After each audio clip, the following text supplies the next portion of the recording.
Hey, what's up, guys? Hey, what's up, guys? This is Sense and today we got a tutorial on how to create the lead from Hardwell, Stop the Madness with Fatman Scooped and W&W, their little collab. Now, today I'm going to be taking you guys step by step in creating the lead. We're going to talk about what it takes to make the lead. Now, this lead is actually going to be one of the easiest leads to make, to be honest, but a lot of people won't know how to approach it just mainly because of not understanding what certain things do. So today we're going to go step by step in how to make the lead. So we have the MIDI here.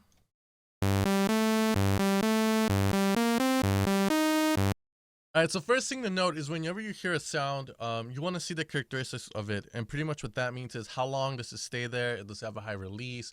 By release, I mean, does it have a tail to it? Is that tail the reverb or just the lead's envelope?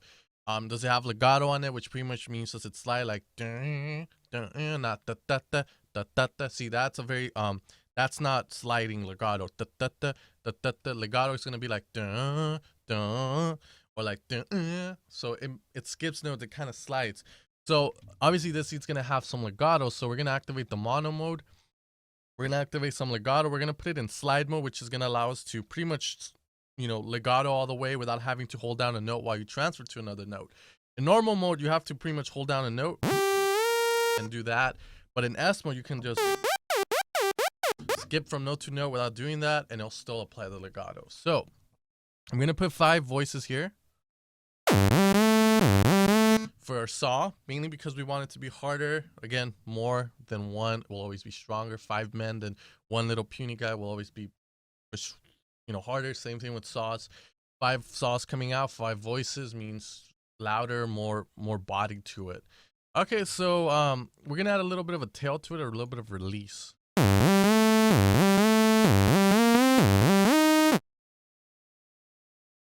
Now, the key to this sound is going to be the bandpass filter, which we're going to add right now. I want to put it in 12 dB. Now, what the bandpass does, pretty much, if I were to bring up an EQ8 right now and show you guys what the bandpass looks like on there, it's going to look the same way, but you guys will get a sense of what's actually going on. Now, guys, to me, learning sound design is very important, even if you buy presets and use presets. There's nothing wrong with that. Now, the main reason you want to learn sound design is because you want to kind of understand what makes those leads work. Because let's say you have a lead that you really like, but you would want to have it to be more punchier or kind of have more body to it, then you guys can go in and do these things. Now, the reason I say using presets is fine is mainly because it increases workflow. Instead of being stuck making a sound, you can just choose a sound from presets and just get the shit over with and finish a track. Well, instead of going like 3 hours trying to make a sound if you don't know that well. This is what a bandpass looks like. And pretty much what's happening is as we move the cutoff, pretty much this is moving together as unison. So pretty much this is moving. As you can see, the bandpass focuses on one frequency, like a frequency range there. So here we're in the very mid, and our bandpass focuses here. Now, when we put the drive up in the bandpass, generally what drive does is it kind of boosts everything in that filter. Now, filters are, you can kind of imitate filters in EQs. And every filter, like the Moogs and everything, are going to have their own characteristics, mainly because of certain factors. Now, the neat thing, something that a lot of people don't know about equalizers is that you can't imitate any effect on an equalizer. You can imitate the effect of a phaser, the effect of, any effect, distortion, as long as you have the right waves.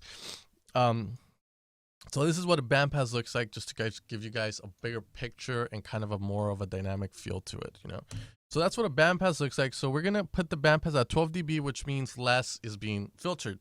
So what we have now, it sounds like this.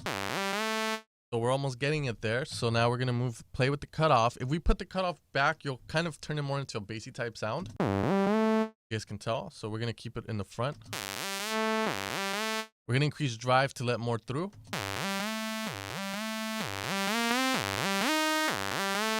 Increase resonance, and there we have it.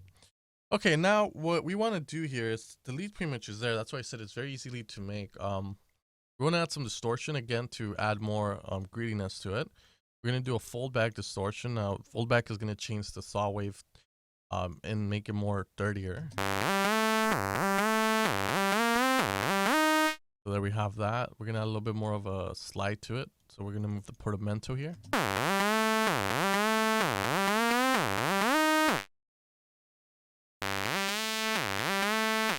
we got to move it up an octave.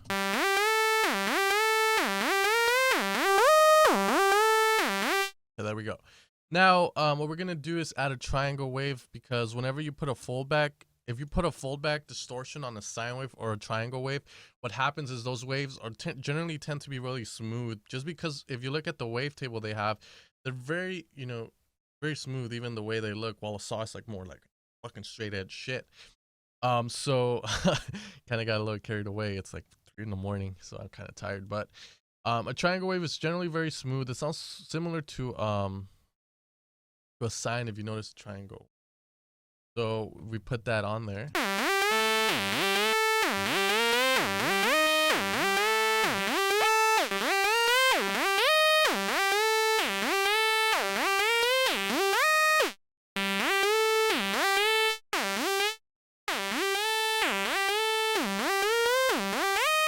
So I'm lowering the triangle waves volume a tiny bit because it's very overpowering. Now what we're going to do is apply an EQ and kind of boost where we want to.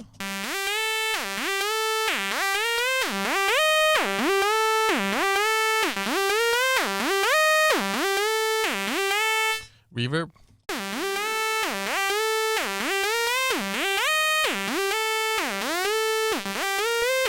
Alright, so pretty much there we have pretty much a very okay, you know, recreation of it.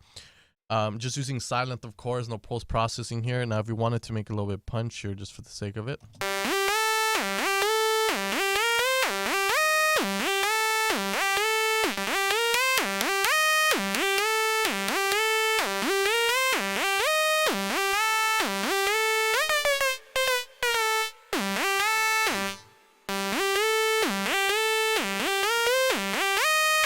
Very cool.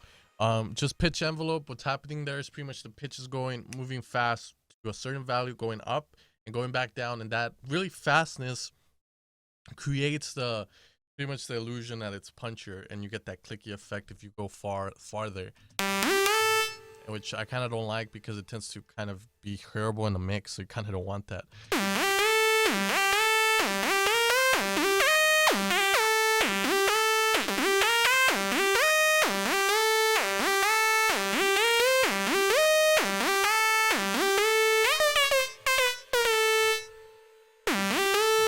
And then if you guys wanted to make it a lot more grittier, what you can guys do is put an LFO to the pitch as well and just make it grittier, like this.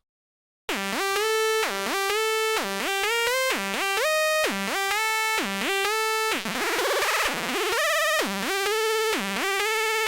it's another cool effect you guys can do. And pretty much there you have it. Now, if you guys want to make the lead a little bit more like the lead from Hardwell, you guys can mess around with certain things. But this is how you would generally approach making a lead like this, and you know, it's not that hard.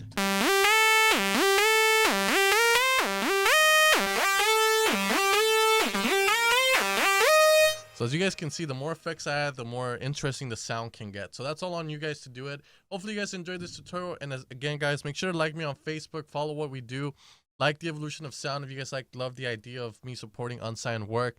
Again, guys, I always appreciate the support on any bank. We just released a Future House sound bank. I'm sure many of you guys have seen. So if you guys want to support what I do, that's a perfect way of donating to the channel. Instead of asking for donations, I release these packs to kind of keep myself afloat and keep doing what, you know, I love, and teaching people how to make sounds and teaching you guys how to produce. So anyways, guys, thanks for tuning in, and I'll see you guys next time.